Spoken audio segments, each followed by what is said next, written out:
حضرت عمر رضی اللہ تعالیٰ عنہ جب ایمان لائے تو آپ نے ایک ایک کافر کے گھر کے دروازے پہ کھڑے ہو کے کہا کہ تم کمزوروں کو مارتے تھے، میں تمہیں بتانے آیا ہوں میں محمد عربی کا نوکر بن گیا۔ بلکہ آپ نے اعلان کیا جس نے اپنی بیوی کو بیوہ اور بچوں کو یتیم کروانا ہو اور اپنے ماں باپ کی کمر کو جھکانا ہو وہ عمر کے مقابلے میں آئے۔ اللہ اکبر۔ زنیرہ نامی ایک خاتون تھی، بہت کمزور، راوی کہتا ہے کہ اس کی ہڈیوں میں گودا نہیں تھا، عشق رسول تھا، اور اس کا ظالم آقا اس کو مارتا ہے، اور جب مار مار کے تھک جاتا ہے ادھر سے عمر آ رہے ہیں، یہ اسلام لانے کے پہلے کی کہانی ہے، ادھر سے عمر آ رہے ہیں تو اس نے کہا عمر تم جوان آدمی ہو تو یہ چھوڑتی نہیں ہے اپنے نبی کا نام، ذرا تم آؤ۔ عمر کوڑا پکڑ لیتے اسے مارتے مارتے مارتے تھک جاتے ہیں تو پانی پینے لگتے ہیں، تو کہتے ہیں مجھے تیرے پہ ترس نہیں آیا لیکن میں ذرا پانی پینے لگا ہوں، اور پھر گلے کے اندر ڈال کر کے کوڑا اور اس کی رسی کو بل دیتے ہیں اور اس کی آنکھیں باہر نکل آتی ہیں اور کہتے ہیں بلا اپنے نبی کو جو تیری آنکھوں کی بینائی واپس کرے۔ اللہ اکبر۔ تو اس نے آسمان کی طرف منہ کر کے کہا مالک میں کبھی بھی آنکھوں کی بینائی نہ مانگتی لیکن اب تیرے نبی کی عزت کا سوال ہے۔ آنکھوں کی بینائی واپس ہو جاتی ہے۔ زنیرہ کو بڑا مارا، آج عمر گلیوں میں آنکھوں میں آنسو ہیں اور عجیب دل بے تاب ہے اور کہتا ہے آؤ بھئی میں حضور کا غلام بن گیا ہوں، تمہیں بتانے آیا ہوں۔ زنیرہ نے موڑ کاٹا تو آگے عمر یہ آواز دے رہے تھے۔ زنیرہ ایک کونے پہ کھڑے ہو کے رو کے کہتی ہے عمر تم تو بڑے اس دن جوش و غضب میں تھے اور تم مارتے ہوئے تھکتے نہیں تھے۔ تو عمر نے کہا زنیرہ اس دن میں نے دیکھا نہیں تھا، اب میں محمد عربی کو دیکھ آیا ہوں۔ جنہ ویکھیا نہیں ہو کرن گلاں، جنہ ویکھیا نہیں ہو کرن گلاں، جنہ ویکھیا ہو تے بول دے، جڑے محرم راز حقیقت دے اور راز حقیقت کھول دے۔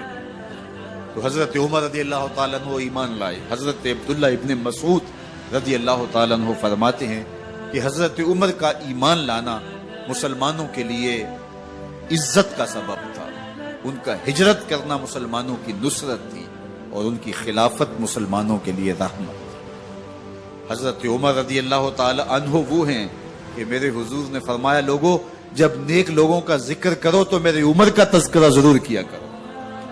میرا عمر وہ ہے کہ جب وہ ایک سمت سے آ رہا ہو، ایک گلی اور بازار سے آ رہا ہو تو شیطان بھی آ رہا ہو، عمر کو دیکھ کے راستہ تبدیل کر لیتا ہے۔ حضرت عمر رضی اللہ تعالی عنہ کی طبیعت کے اندر جو جاہ و جلال تھا، طبیعت کے اندر جو سختی تھی، وہ اسلام کے اندر آ کر بھی قائم ہے، اور آپ نے وہی سختی، وہی جاہ و جلال جو پہلے مسلمانوں کے خلاف تھا، اب کفار کے خلاف، منافقین کے خلاف حضرت عمر کی طبیعت کے اندر وہ جوش و خروش بدستور موجود ہے۔ لیکن جس دن آپ خلیفہ بنے تو اس دن آپ نے ممبر پہ چڑھ کے جو خطبہ دیا اس میں کہا لوگوں میں سخت اس لیے تھا کہ رسول اللہ نرم تھے، پھر میں سخت اس لیے تھا کہ حضرت ابوبکر صدیق نرم تھے، اب میں تخت خلافت پہ بیٹھا ہوں، اب میری سختی جو ہے وہ نرمی میں تبدیل ہوگی، صرف فاسقوں، فاجروں اور باغیوں کے لیے میں سخت ہوں، باقی تمہارے لیے نرم ہوں۔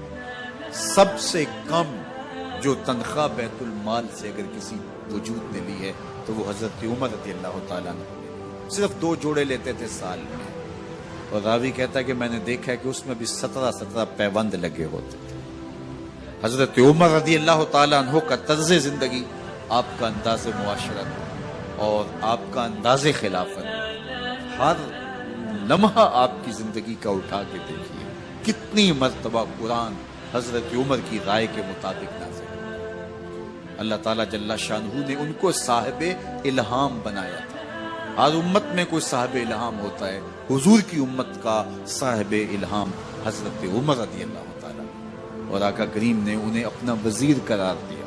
فرمایا میرے 2 وزیر آسمانوں میں ہیں، 2 وزیر زمینوں میں ہیں، آسمانوں کے وزیر جبرائیل اور میکائیل ہیں اور زمین کے وزیر ابو بکر اور عمر رضی اللہ تعالی عنہما۔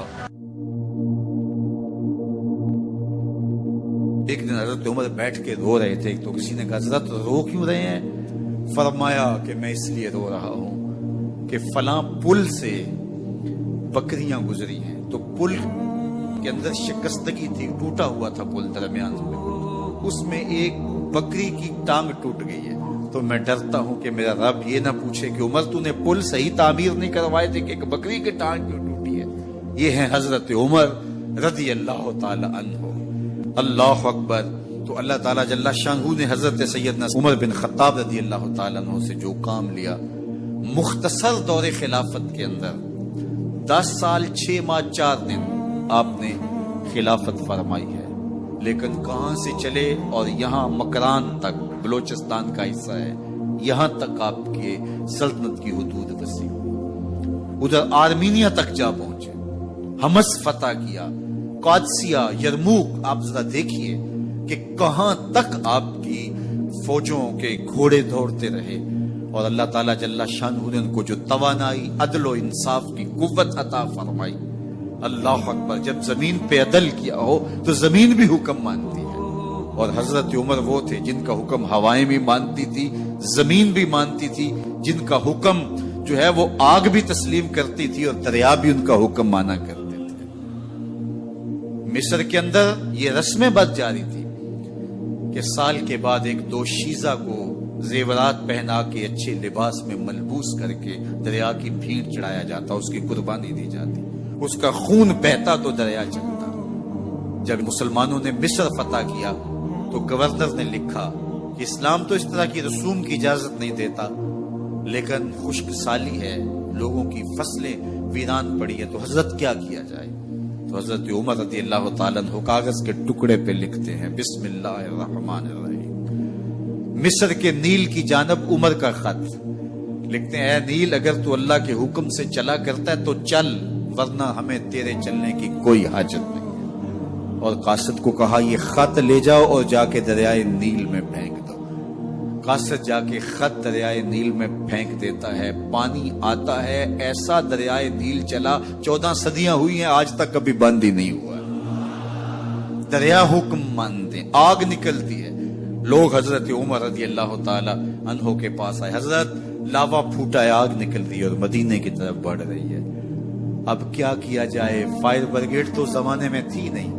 عمر نے اپنی قمیض اتاری، جس قمیض پہ 17 پیوند لگے ہوئے تھے چمڑے کے، کہا یہ قمیض لے جاؤ، جدھر آگ بڑھ رہی ہے آگے ڈھالنا، آگ پیچھے بھاگ جائے گی۔ زلزلہ آتا ہے تو زمین پہ درہ مارتے ہیں، زمین رک جا، کیا عمر نے تیری چھاتی پہ عدل نہیں کیا ہے؟ تو یہ عمر ہیں رضی اللہ تعالی عنہ کہ جن کے انصاف کی وجہ سے، جن کے عدل کی وجہ سے اللہ تعالیٰ کی رحمات، اس کی برکات کا نزول ہوتا تھا، اور اللہ تعالیٰ نے مسلمانوں کو وہ آبرو مند حکومت دی۔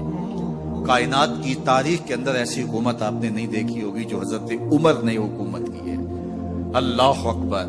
فرمایا فرات کے کنارے پہ ایک کتا بھی پیاسا مر گیا تو اس کا حساب بھی عمر سے ہوگا۔ باہر سے سفیر آتا ہے اور آ کے پوچھتا ہے کہ میں امیر المومنین کے، مسلمانوں کے حکمران کے محل میں جانا ہے، تو مسکرا کے کہتے ہیں ہمارے امیر کا تو کوئی محل نہیں ہے۔ کہا کہاں ہے تمہارا امیر؟ کہا مسجد نبوی میں ہوگا یا بیت المال کی اونٹوں کی دیکھ بھال میں لگا ہوگا۔ وہ جب گئے تو مسجد میں نہیں ہے، اللہ اکبر، وہاں گئے تو وہاں بھی نہیں ہے۔ پھر کیا دیکھتے ہیں کہ عمر رضی اللہ تعالی عنہ جنت البقیع کے پاس ایک درخت کے نیچے اینٹ کا سرانہ رکھ کے سوئے ہوئے، تو اس نے کہا عمر تو نے عدل کیا ہے، تجھے کچی اینٹ پہ بھی نیند آ گئی، ہمارے حکمرانوں نے انصاف نہیں کیا، اور وہ بند اور محفوظ کمروں کے اندر بھی سکون اور چین کی نہیں سو سکتے۔ حضرت سیدنا عمر رضی اللہ تعالیٰ عنہ نے اس طرح ان امور سلطنت نبھائے۔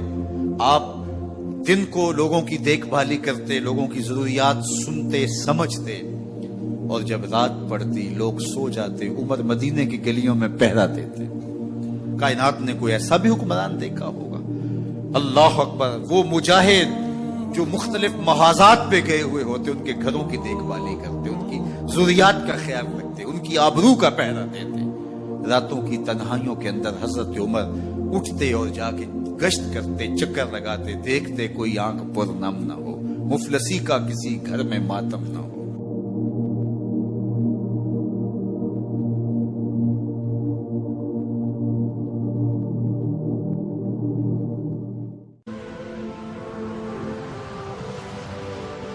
حضرت عمر رضی اللہ تعالیٰ عنہ جب ایمان لائے تو آپ نے ایک ایک کافر کے گھر کے دروازے پہ کھڑے ہو کے کہا